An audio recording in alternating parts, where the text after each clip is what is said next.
जुड़ी इस वक्त की सबसे बड़ी खबर आपको बता दें।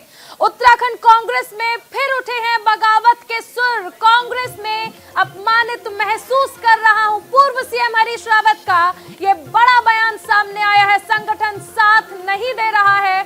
हरीश रावत ने ये तमाम बातें प्रेस कॉन्फ्रेंस में भी कही है और उससे पहले उन्होंने ट्वीट भी किया जिसमें उन्होंने कहा कि अब विश्राम का समय आ गया है। तो इस वक्त की सबसे बड़ी खबर आपको बता रहे हैं, उत्तराखंड कांग्रेस में एक बार फिर से बगावत के सुर उठने लगे हैं और पूर्व सीएम हरीश रावत ने कहा है कि अब वो कांग्रेस में अपमानित महसूस कर रहे हैं, संगठन साथ नहीं दे रहा है।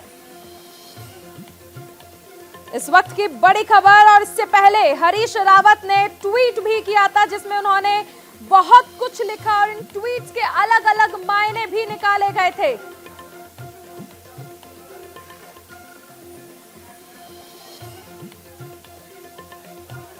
हमारे साथ रोहित विक्रम सिंह जुड़ चुके हैं और साथ ही संजय पुंडीर भी जुड़ चुके हैं।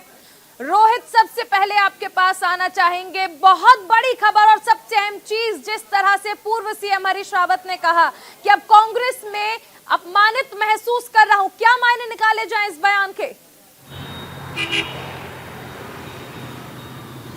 जी देखिए, कांग्रेस की सबसे बड़ी समस्या यही रही है पिछले लंबे समय से, पिछले एक दशक से यही समस्या है कि कांग्रेस के भीतर गुटबाजी जो चरम पे है। इस बार इस बात की आशंका जताई गई थी कि जो कांग्रेस की नई कार्यकारिणी का गठन हुआ है जिसमें प्रदेश अध्यक्ष गणेश गोदियाल को बनाया गया है, 4 कार्यकारी अध्यक्ष बनाए गए हैं, नेता प्रतिपक्ष की जिम्मेदारी प्रीतम सिंह को मिली है, हरीश रावत चुनाव अभियान समिति के अध्यक्ष रहेंगे।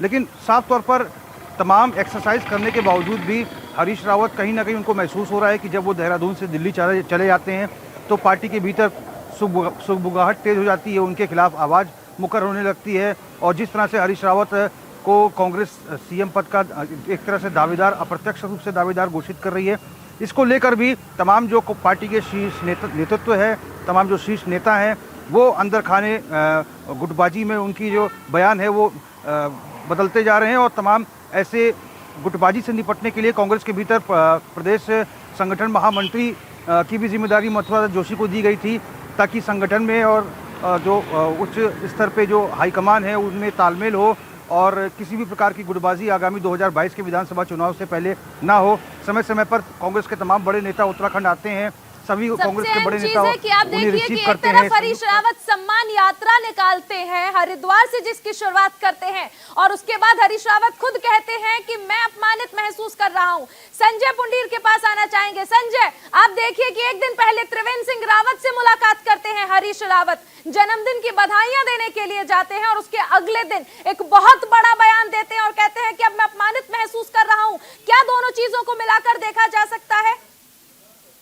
बिल्कुल चारुल, जिस तरीके से कांग्रेस राज्य स्तर पर जो एकजुट होने की, हालांकि केंद्र स्तर पर एकजुट होने की बात करती है, वहीं हरीश रावत का एक ट्वीट सामने आया है जिसमें साफ तौर पर जाहिर किया गया है, इशारा किया गया है कि जो हरीश रावत है वो अपने आप को अपमानित महसूस कर रहे हैं। आप देख सकते हैं जिस तरीके से 2022 के चुनाव को लेकर कांग्रेस युद्ध स्तर पर काम कर रही है। हालांकि समय समय पर जो हरीश रावत है, हालांकि गद्दावर नेता भी कहे जाने वरिष्ठ कांग्रेसी नेता भी है, वो लगातार इस क्षेत्र में कांग्रेस को एकजुट करने की बात कह रहे हैं और समय समय पर सम्मान यात्रा भी निकालकर जनता के बीच पहुंच रहे हैं। वहीं अब इस तरह का जो ट्वीट है कहीं ना कहीं किसी और तरफ इशारा करता है। और बीते दिनों जिस तरीके से कांग्रेस के नेता हरीश रावत ने पूर्व मुख्यमंत्री त्रिवेंद्र सिंह रावत से भी मुलाकात की है, तो कहीं ना कहीं इशारा कुछ कहता है। तो साफ कहा जा सकता है कि जो कांग्रेस का ये पूर्व सीएम का ट्वीट है तो कहीं ना कहीं किसी और तरफ इशारा करता है। जी बिल्कुल, बहुत कुछ इशारा करता है। संजय, आप बने रहिए हमारे साथ, आगे भी आपसे जानकारी लेंगे। तो लगातार जिस तरह से ये देखा जा रहा है कि हरीश रावत ने बगावती सुर अपनाए हैं, क्या कुछ कहा हरीश रावत ने, सुनाते हैं आपको। और हम उनसे ये भी जानना चाहते हैं, हमारे समय में अधियाचित हुए 18,000 पद कहां गए, उनमें से कितने भरे?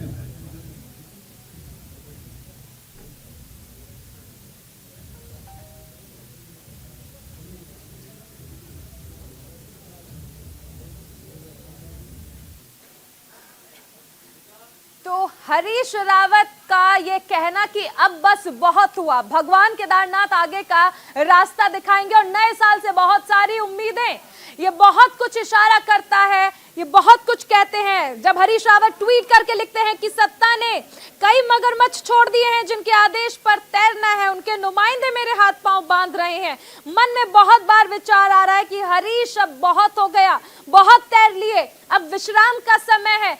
क्या इशारा था हरीश रावत का इस बात से कि अब विश्राम का समय आ गया है, या फिर कहीं ना कहीं कयास इस बात को लेकर लगाए जाए कि एक दिन पहले पूर्व सीएम त्रिवेंद्र सिंह रावत से मुलाकात करते हैं हरीश रावत, अगले दिन एक प्रेस कॉन्फ्रेंस करते हैं और कहते हैं कि अब बस बहुत हो गया, बहुत अपमानित महसूस कर रहा हूं। क्या ये कयास जो है कि अब हरीश रावत जो है वो बीजेपी की तरफ जा सकते हैं, या फिर विश्राम से उनका अर्थ क्या है? ये तमाम चीजें जो है, ये ट्वीट्स हो या फिर उनकी प्रेस कॉन्फ्रेंस, एक तरह से फिर से कहा जा सकता है कि उत्तराखंड की राजनीति में भूचाल आ गया है, क्योंकि पूर्व सीएम हरीश रावत ने इशारों ही इशारों में बहुत कुछ कहा है।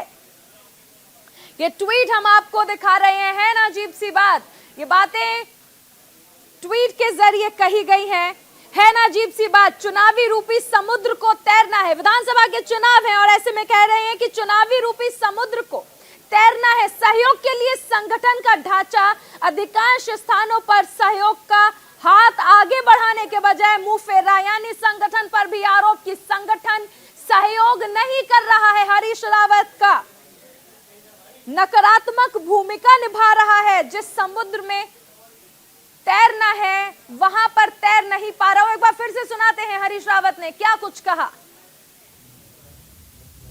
और हम उनसे ये भी जानना चाहते हैं, हमारे समय में अधियाचित हुए 18,000 पद कहां गए, उनमें से कितने भरे?